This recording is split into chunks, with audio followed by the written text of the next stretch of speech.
જાપાનમાં ગઈકાલે નવા વર્ષના પ્રથમ દિવસે જ 7.6ની તીવ્રતાનો ભૂકંપ આવ્યો હતો, જેમાં અનેક ઇમારતો ધરાશાયી થઈ હતી અને ઘણા મકાનોને નુકસાન થયું હતું.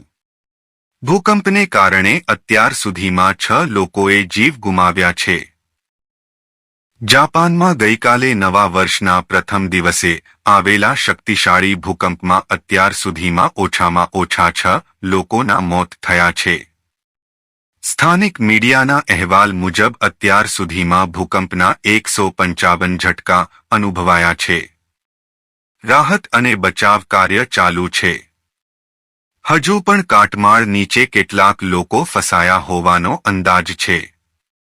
પોલીસ અને સ્થાનિક અધિકારીઓએ આજે વહેલી સવારે કાટમાળમાંથી મૃતદેહોને બહાર કાઢ્યા હોવાની માહિતી આપી હતી. ગઈકાલે બપોરના સમયે આવેલા 7.6ની તીવ્રતાના ભૂકંપથી જાપાન હચમચી ગયું હતું અને દરિયાકાંઠાના વિસ્તારમાં રહેતા લોકોને સુનામીની ચેતવણી આપવામાં આવી હતી, જેના પગલે અનેક લોકો ઊંચા વિસ્તારોમાં ભાગી જવાની ફરજ પડી હતી.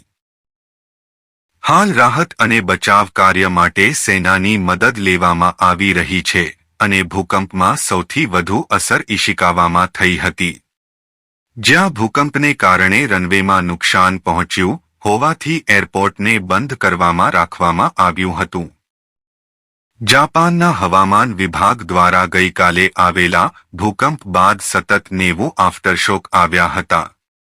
જાપાનના વડાપ્રધાને ગઈકાલે મોડી રાત્રે કહ્યું હતું કે રોડ રસ્તાઓ તૂટી જવાને કારણે રાહત અને બચાવ કાર્યની ટીમને અસરગ્રસ્ત વિસ્તારોમાં પહોંચવામાં વિલંબ થઈ રહ્યો છે. મિત્રો, અમારી ચેનલને લાઇક, શેર અને સબસ્ક્રાઇબ કરી દેજો.